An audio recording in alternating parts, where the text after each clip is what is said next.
Hello, class 10th students. So we are going to discuss today a very important question that is coming definitely from chapter carbon and its compound in your board exam. So let's discuss. So carbon and its compound. Hope you have completed your this chapter also. So in this chapter we are going to discuss only the four reactions. First, oxidation, addition, substitution and combustion.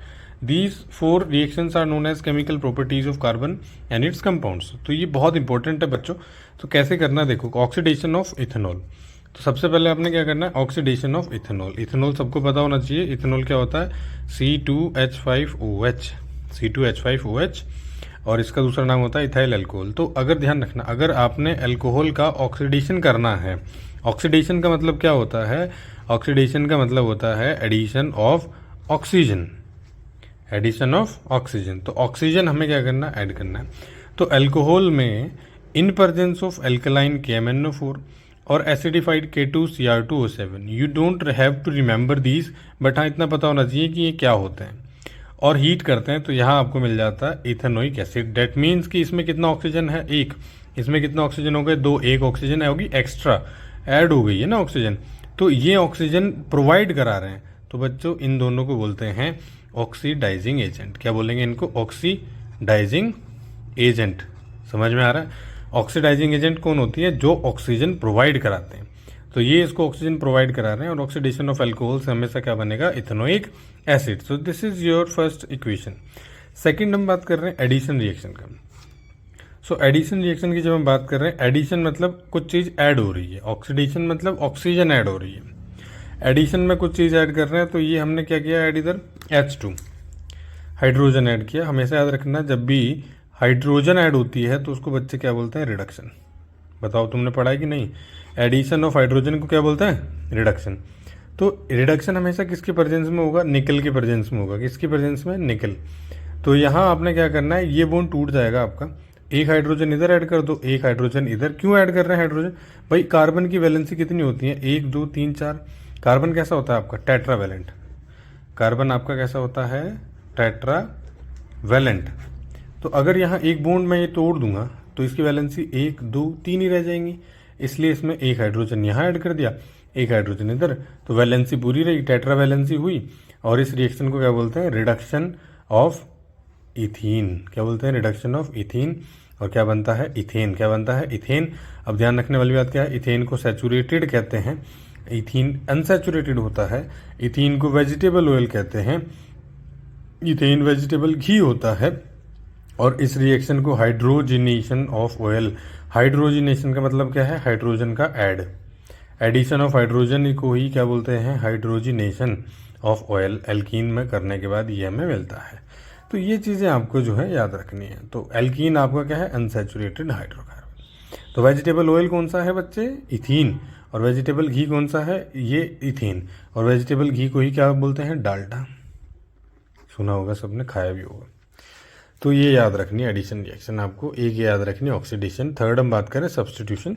Substitution इतनी ज़्यादा important नहीं है, ये दोनों ज़्यादा हैं. चलो फिर भी डिस्कस करेंगे. तो सब्सटीट्यूशन में क्या हो रहा है कि एक क्लोरीन ने यहाँ से एक हाइड्रोजन को रिप्लेस कर दिया. CH4 था, एक हाइड्रोजन एक क्लोरीन को लेकर निकल गया, HCl. एक Cl एक हाइड्रोजन की जगह आ गई. इसको कहते हैं एडी सब्सटीट्यूशन. ठीक है. हमेशा याद रखने वाली बात क्या है कि सब्सटीट्यूशन रिएक्शन किसके प्रेजेंस में होती है, यूवी रेज. इन्हीं को सनलाइट कहते हैं, HNU भी से कहते हैं. तो ये इसको रिएक्शन को एक और नाम से भी जान सकते हैं आप. इसको हम क्या कह सकते हैं, क्लोरीनेशन. क्या बोलते हैं इसको, chlorination. Why we are saying chlorination. Chlorination मतलब क्लोरीन से रिएक्शन हो रहा है, एडिशन ऑफ क्लोरीन हो रहा है, इसलिए हम इसको क्या बोल देते हैं, क्लोरीनेशन. ठीक है. चलो आगे देखो. आगे हमने क्या करना है, कंबशन. कंबशन में क्या मतलब है, कंबशन होता है कि जब भी कोई कार्बन कंबाइन, मतलब कार्बन को हम क्या करते हैं, हीट करते हैं. तो जब भी किसी कार्बन को हम जलाएंगे, है ना, कार्बन को क्या कर रहे हैं, जला रहे हैं. किसकी प्रेजेंस में, ऑक्सीजन की प्रेजेंस में. तो इसको बर्निंग कर रहे हैं, इसको क्या कर रहे हैं, बर्न कर रहे हैं. तो burning of carbon in presence of oxygen is combustion. तो यहाँ से हमेशा याद रखना, CO2 गैस निकलेगी हमेशा, वाटर निकलेगा हमेशा, और हीट निकलेगी हमेशा. तो CH4 को भी अगर हम कर रहे हैं तो उससे भी CO2 निकलेगा, H2O और हीट. ठीक है. तो याद रखना CH4 क्या है, सैचुरेटेड। और ये अगर कोई हम अनसैचुरेटेड ले लें यहाँ, तो ध्यान रखने की बात क्या है कि सैचुरेटेड हाइड्रोकार्बन जो है वो ब्लू फ्लेम के साथ जलते हैं, अनसैचुरेटेड येलो फ्लेम के साथ जलते हैं, ठीक है। तो जो सैचुरेटेड हाइड्रोकार्बन होते हैं वो भी सूटी फ्लेम देते हैं, सूटी, लेकिन कब देंगे, जब उनको प्रॉपर ऑक्सीजन जितनी चाहिए उतनी नहीं मिलेगी, ठीक है। जब ऑक्सीजन पूरी नहीं मिलेगी तो सूटी फ्लेम, सूटी मतलब धुएं वाली। नेक्स्ट है एस्टेरिफिकेशन। एस्टेरिफिकेशन मोस्ट इंपॉर्टेंट है बच्चे, बिल्कुल नहीं छोड़ेंगे आप इसे।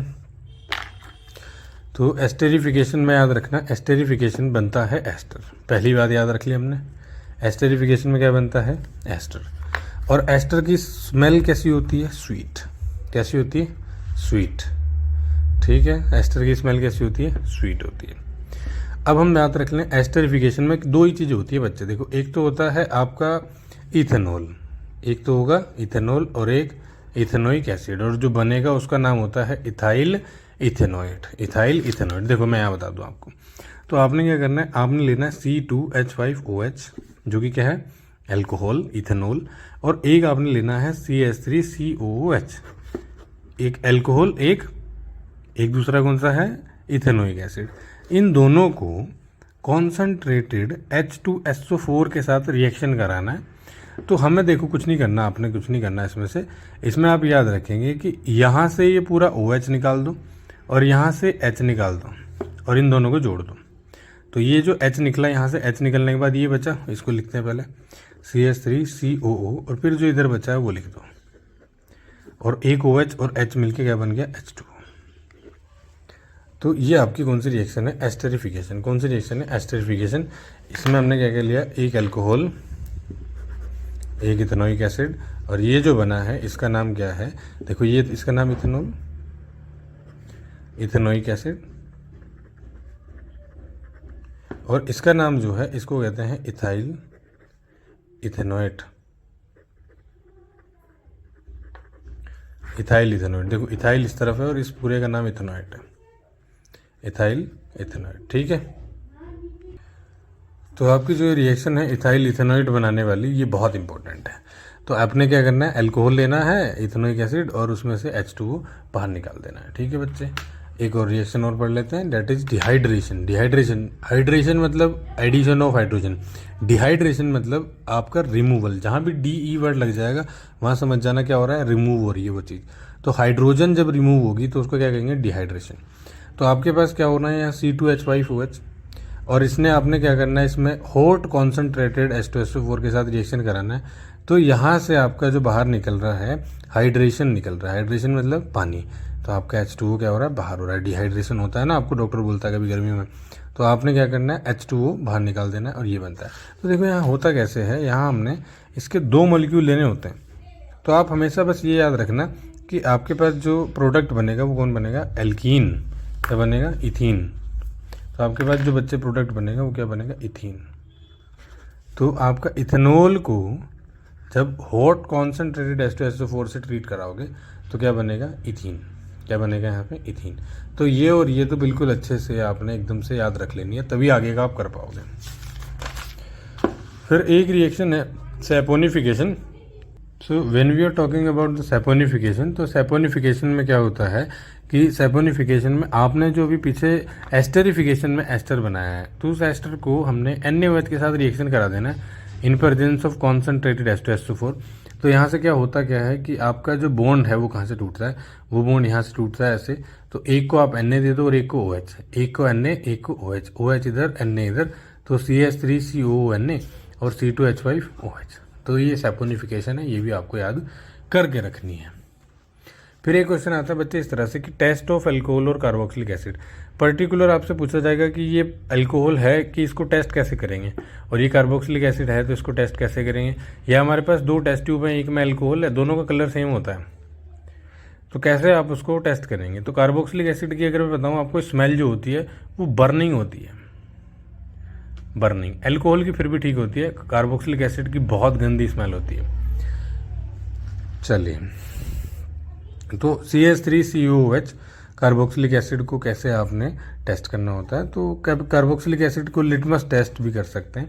लिटमस मतलब कि अगर हम एक्वस सॉल्यूशन उसका बनाएं छोटा सा, टेस्ट ट्यूब के अंदर, और तो उसमें लिटमस पेपर डालें, तो लिटमस पेपर ब्लू कलर का अगर हम डालें तो वो रेड हो जाएगा, क्योंकि जो कार्बोक्सिलिक एसिड होता है वो एसिडिक होता है। तो carboxylic acid can be identified by litmus test. Secondly CO2 evolves. तो अगर हम CH3 जो आपका इथेनोइक एसिड है उसमें अगर हम सोडियम कार्बोनेट या सोडियम बाइकार्बोनेट डालेंगे तो वहाँ से CO2 गैस इवोल्व होगी। कौन सी गैस इवोल्व होगी? CO2। और CO2 गैस जो होती है वो ब्रिस्क अफरवेंस के साथ आती है। पहली बात आप कैसे पहचानेंगे? ब्रिस्क अफरवेंस। दूसरा, जब हम CO2 टेस्ट करते हैं तो लाइम वाटर में अगर हम CO2 पास करेंगे तो वो मिल्की हो जाएगा। कैसा हो जाएगा बच्चे? मिल्की। तो ये चीज़ें आपको बिल्कुल भी याद रख के अच्छे से जानिए। अगर हम अल्कोहल की बात करें कि अल्कोहल को हम कैसे आइडेंटिफाई करेंगे, तो alcohol can be identified as alcohol को आइडेंटिफाई करने के लिए आपने क्या करना है? Hydrogen gas test. तो अल्कोहल आपने लिया, उसमें सोडियम आपने डाला, तो जैसे हम उसमें सोडियम डालेंगे तो वहाँ से हाइड्रोजन गैस निकलेगी। कौन सी गैस निकलेगी? हाइड्रोजन। और ये हाइड्रोजन है या नहीं है उसको आइडेंटिफाई कौन कराएगा? Pop sound. जब हम उसको उसके हाइड्रोजन गैस है अगर वो उसको किसके कांटेक्ट में लाएंगे? बर्निंग कैंडल के या मैच स्टिक के, there will be pop sound, and that pop sound will definitely confirm that this is the hydrogen gas, and if it is hydrogen gas then this is ethanol। तो hydrogen test कैसे होता है? Pop sound से। तो ये दोनों test आपको बहुत अच्छे से याद रख के जाने हैं, CO2 का और इसका, और कार्बोक्सिलिक एसिड का और अल्कोहल लिटमस के साथ टेस्ट नहीं देता है, ध्यान रखना। अल्कोहल इज नॉट एसिडिक, तो ये लिटमस के साथ टेस्ट नहीं देगा। Alcohol test can be reaction with sodium and carboxylic acid can be reaction with Na2CO3। तो बहुत अच्छे से याद रख के जाना। अब देखो क्वेश्चन, आप बहुत बच्चे मुझे बोल रहे थे कमेंट में कि ऐसे क्वेश्चन समझ नहीं आ रहे, तो जब ये सारी चीज़ें याद हो जाएंगी ना जितनी पीछे हमने करी है, उसके बाद ही क्वेश्चन कर पाओगे फिर बच्चे। तो उन्होंने कहा compound X is form by the reaction of carboxylic acid and alcohol in the presence of few drop of H2SO4। भाई एकदम से याद आ जाना चाहिए कि जो आपका कंपाउंड X है वो कैसे बना। उसने बताया, उसने कहा कार्बोक्सिलिक एसिड लिया हमने और उसमें अल्कोहल डाला और कॉन्सनट्रेटेड H2SO4 डाला तो बना जी, तो X बना। तो भाई इतना तो रिएक्शन से एकदम याद आ जाएगा कि ऐसे तो सर हमारा एस्टर ही बन रहा है। क्या बन रहा है? एस्टर। तो X जो है वो क्या है? कंपाउंड एस्टर है। उन्होंने कहा the alcohol on oxidation with alkaline can followed by acid gives the same carboxylic acid. अब जो हमारा अल्कोहल है अगर हम उसका ऑक्सीडेशन कर रहे हैं, क्या कर रहे हैं? ऑक्सीडेशन जिसके प्रेजेंस में होता है वही उसी के होगा, और एसिडिफाइड K2Cr2O7 है ना। तो इसके प्रेजेंस में जब हम कर रहे हैं तो कार्बोक्सिलिक एसिड मिल रहा है हमें। तो इन्होंने कहा कि जो कार्बोक्सिलिक एसिड है वो वही है। तो हमें पता है कि रिएक्शन क्या है? ये रिएक्शन है oxidation of alcohol, oxidation of ethanol. तो हमने देख लिया सर कि आपका इथेनॉल अल्कोहल है और उससे जो बनता है वो होता है इथेनोइक एसिड, और इन दोनों से जो बनता है X वो क्या होता है? Ethyl ethanoate. तो जब तक वो याद नहीं होगा तब तक नहीं बता पाओगे। इजी क्वेश्चन था ना, जब याद हो गया तभी तो इजी हुआ। चलो आगे देखो, थोड़ा सा दिखा देते हैं आपको कैसे क्वेश्चन आपके पास आएंगे। इन्होंने कहा salt X is formed and a gas is evolved when ethanoic acid reacts with sodium hydrogen carbonate. भाई इथेनोइक एसिड है, फॉर्मूला पता होना चाहिए, CH3COOH। उन्होंने कहा ये रिएक्शन किसके साथ कराई हमने? Sodium hydrogen carbonate. तो देखो हमने पीछे करी थी ना, तो मैंने क्या कहा था कि ये जब रिएक्शन होगी तो इसमें से कौन सी गैस निकलेगी? CO2, जो कन्फर्म करेगी कि ये आपका क्या है? Ethanoic acid. तो इसके साथ साथ और क्या बचा? इसके साथ बचता है CH3COONA। ये आपका क्या है? वो X है। तो गैस क्या है? CO2, और X क्या है? ये, बस। और अगर वो पूछता है इस रिएक्शन का नाम बताओ तो और ये करो वो करो तो वो भी सब बता सकते थे आप, ठीक है ना। चलिए ये देखो important and last question. A compound C molecular formula है C2H4O2। जो भी चीज़ है, कोई इस तरह क्वेश्चन में कंफ्यूज ना हो, इसलिए जो भी चीज़ें गिवन हो सब तो लिखते चले जाओ। इन्होंने कहा कंपाउंड C और फॉर्मूला उसका बताया C2H4O2। अभी कुछ नहीं पता हमें इसका। चलिए ये रिएक्शन इसकी जब रिएक्शन Na के साथ होती है तो कंपाउंड बनता है R। C की रिएक्शन किसके साथ हुई? Na के साथ, तो कंपाउंड बना कोई R हमारा। ध्यान देना जरा। तो आपके पास कंपाउंड C दिया, कोई कंपाउंड C का मॉलिकुलर फॉर्मूला जो है वो उसने बोला है C2H4O2। हमने लिख लिया था C2H4O2। नेक्स्ट उसने बोला है कि जब उसको रिएक्शन किसके साथ कराते हैं? Na के साथ, तो वहाँ से कंपाउंड R आता है और एक गैस भी इवॉल्व होती है। तो इसकी सी की जो रिएक्शन है जो भी है ये, पहले इसको आइडेंटिफाई कर लेते हैं सी क्या है। देखो अगर आपको ऐसा फॉर्मूला दे दिया ना तो उसमें आपको कैसे आइडेंटिफाई करना है बच्चों, ये ट्रिक समझ लेना सभी बच्चे। तो इसकी जब हम ट्रिक को समझेंगे तो हमारे पास क्या होता है, हमारे पास है एक एल्काइल का फॉर्मूला CnH2n+1। एल्काइल का फॉर्मूला देखो पहले आप, सबसे पहले इसमें से कोई एल्काइल निकाल लो। एल्काइल जब मैंने इसमें से निकाला तो हमारे पास 2 कार्बन है, 2 कार्बन का एल्काइल निकाल के देखते हैं। तो 2 कार्बन का एल्काइल जो निकलेगा वो निकलेगा C2H5। अब देखो इसमें H कितने हैं 4, तो 2 का तो नहीं है, तो ये तो पॉसिबल नहीं होगा। तो एक का निकालते हैं, एक का निकलेगा CH3 तो बचा एक C और, ठीक है। H कितने बचे, 1 और 2 ऑक्सीजन, तो 1 C 2 ऑक्सीजन 1 H, तो ये क्या है आपका CH3COH है।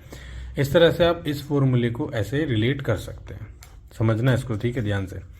उसके बाद हमने इसने क्या बताया, इसने कहा कि जो आपके पास C2H5O2 है वो Na के साथ रिएक्ट कर रहा है, ध्यान से देखना। तो इसने कहा कि जो C2H5 अगर ऐसे लिखें, ऐसे लिख लेते हैं, CH3COOH जो है वो Na के साथ रिएक्ट कर रहा है और Na के साथ रिएक्ट करके कोई कंपाउंड बना रहा है R, कंपाउंड R। तो कंपाउंड जो R बनेगा वो बनेगा, देखो क्या बनेगा, CH3COONA, और जो बाहर निकलेगा वो निकलेगा H2 गैस। ये ध्यान रखना, ये होता है, ये रिएक्शन किसकी है, एल्थेनोइक एसिड जब Na के साथ रिएक्ट करेगा तो ये sodium salt of ethanoic acid बनेगा और हाइड्रोजन गैस वहाँ से निकलती है। तो ये अगर नहीं पता होगा तो क्या ही करोगे भाई। तो उन्होंने कहा कंपाउंड R और इवोल गैस हुई एक, which burns with a pop sound. अब जब पॉप साउंड के साथ बर्न हो रही है तो दिख रहा होगा तुम्हें ये H2 है। चलिए, compound C on treatment with alcohol. अगर हम कंपाउंड C जो हमारा था, कौन ये था, इसकी अगर हम ट्रीटमेंट किससे कराते हैं, एल्कोहल A से, in presence of an acid, compound C on treatment with an alcohol A in the presence of an acid forms a sweet smelling ester. तो आपका जो कंपाउंड A है, C है ये वाला, ये अगर हम इसकी रिएक्शन किससे कराते हैं, एल्कोहल से, इथेनॉल से, in presence of acid, acid कौन, कॉन्सनट्रेटेड H2SO4। तो हमने खुद अच्छे से पढ़ रखा है ये कौन सी रिएक्शन है, ये और ये इसमें किस में रिएक्ट करते हैं, एस्टर। तो हम सीधा बना देंगे क्या, इसमें बना देंगे आपका CH3COO, C2H5 बना दो जी एस्टर, बाहर निकाल दो पानी। चलो, स्वीट स्मेलिंग एस्टर। भाई जब इन्होंने हिंट दे दिया स्वीट स्मेलिंग, यहाँ हिंट दे दिया कि पॉप साउंड, तो कहाँ घबरा रहे हो मेरे भाई, ये पॉप साउंड दे दी, ये स्वीट स्मेलिंग दे दिया, यहाँ इसका फॉर्मूला दे दिया, बना लो खुद ऐसे, क्या होगा। अब उसमें पूछ रहा है कि स्वीट स्मेलिंग बना S, तो S तो हमारा ये हो गया, C हमारा ये हो गया, एल्कोहल हमारा A है, R जो बना था वो ये है, और गैस जो बनी है वो बता दो, बस ऐसे कर देना है, ठीक है। तो स्क्रीनशॉट लेना हो ले लो।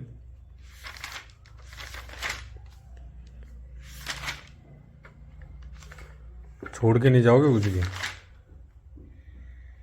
स्वीट स्मेलिंग है, पॉप साउंड है, डिहाइड्रेशन क्या होता है, कंबशन क्या होता है, पढ़ के जाओगे अच्छे से, ठीक है।